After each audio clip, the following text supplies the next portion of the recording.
Hello नमस्कार दोस्तों। आज हम बात करने जा रहे हैं बिहार में होने वाले उपचुनाव की। जी हाँ, खबरें ये आ रही थी कि बिहार में उपचुनाव अब नहीं होगा क्योंकि बिहार चुनाव का भी तिथि अब नज़दीक आ गई है और बिहार का जो चुनाव होने वाला है उसी के साथ बिहार का उपचुनाव हो जाएगा। लेकिन अब ये कन्फर्म हो चुका है कि बिहार में उपचुनाव होगा। पार्टियां उम्मीदवार की भी घोषणा कर चुकी है। दरअसल मामले है कि उपचुनाव के लिए 6 महीना का ही टाइम दिया जाता है और जो पूर्णता होने वाली है तो हर एक पार्टियां अपने अपने उम्मीदवार की घोषणा कर रही है। और उसी में एक नया नाम प्रशांत किशोर से आया है जो सभी को चौंका दिया है। प्रशांत तो बीजेपी जेडीयू के साथ साथ आरजेडी को भी कर रही है। एक ऐसा उम्मीदवार और मीडिया पर इस प्रकार के हवा बनाया जा रहा है उस उम्मीदवार को लेकर, तो क्या सच्चाई है? कोई मीडिया उनकी बहुत ज़्यादा बुराई करे, कोई बहुत ज़्यादा चढ़ बढ़ कर बता रही। तो इस दोनों के बीच का हम विश्लेषण आज करने वाले हैं। तो क्या होता है चलिए हम जानते हैं।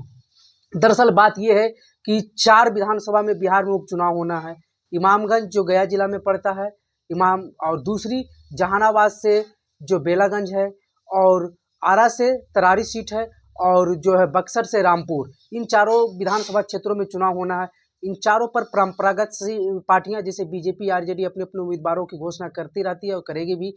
लेकिन जो अलग हुआ है वो प्रशांत किशोर को लेकर, जन स्वराज जो पार्टी बनी है उसको लेकर जो नया उम्मीदवार घोषित किया गया है वो आरा के तरारी विधानसभा क्षेत्र से किया गया है, जहां से सुदामा प्रसाद पहले विधायक थे, फिलहाल अभी सांसद बनकर लेफ्ट की पार्टी की ओर से संसद भवन पहुंच चुके हैं।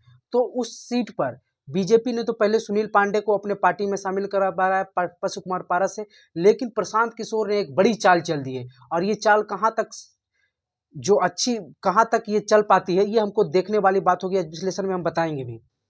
दरअसल बात यह है कि तरारी विधानसभा से प्रशांत किशोर की ओर से सुदामा प्रसाद के जगह पर जो लेफ्ट के पार्टी हैं उनके हटने से जो उपचुनाव होने वाली है उनके जगह पर उन्होंने सेना के एक बहुत बड़े पदाधिकारी को टिकट दे दिया गया है। और प्रशांत किशोर जिन्हें टिकट दिया गया है वो सेना में रिटायर लेफ्टिनेंट जनरल है। साल 2013 में वो रिटायर हुए थे। 1972 में वो सेना में आए थे ऑफिसर बनकर। और इनका नाम है श्री SK सिंह।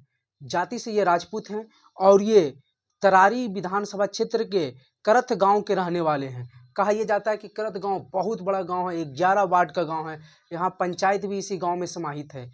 और कहा यह जा रहा है कि इस जो तरारी विधानसभा का जो इतिहास रहा है, ये विधानसभा 2010 में बना था। और 2010 में पहली बार यहाँ से विधायक सुनील पांडे बने थे। दूसरी बार यहाँ से विधायक सुदामा प्रसाद 2015 में बने थे। और 2020 में भी वो सुदामा प्रसाद ही बने थे। जाति से ये शायद विसुवन के थे।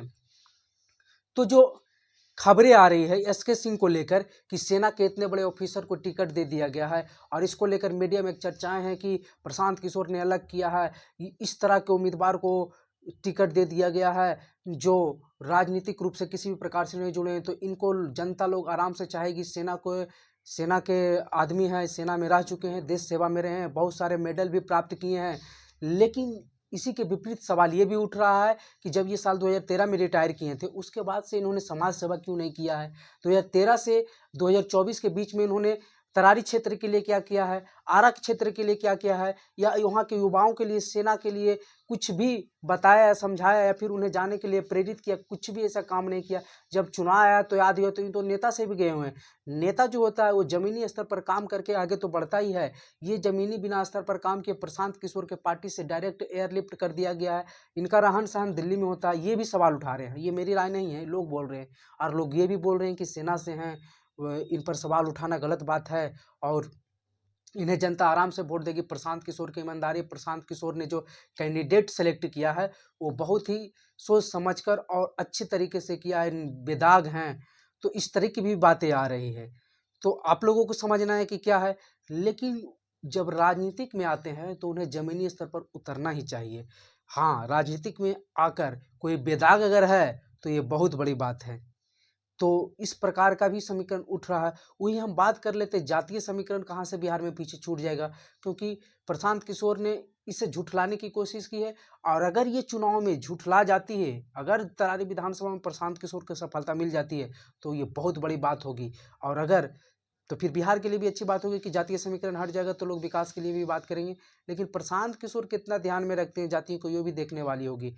एक टिकट से ये नहीं पता चलेगा, पूरे जब विधानसभा को वो टिकट देंगे तब देखना होगा कि वो किस प्रकार के जातीय समीकरण बनाते हैं। तो ही हम बात कर ले तरारी विधानसभा में जो सामाजिक समीकरण है उसकी हम बात कर ले तो टोटल वोटर की संख्या लगभग 3.5 लाख के करीब है, उससे थोड़ा मोड़ा कम ही होगा। और इसमें कहा जाता है कि यहाँ भूमियारों की बहुलता 80 से 85 हज़ार भूमियार हैं, 40 से 45 हज़ार लोग राजपूत हैं, और वही 35, 40, 42 हज़ार के लगभग यादव भी हैं, और 30 से 35 हज़ार मुस्लिम भी हैं, और लगभग 60 हज़ार के लोग शेड्यूल कास्ट के भी हैं।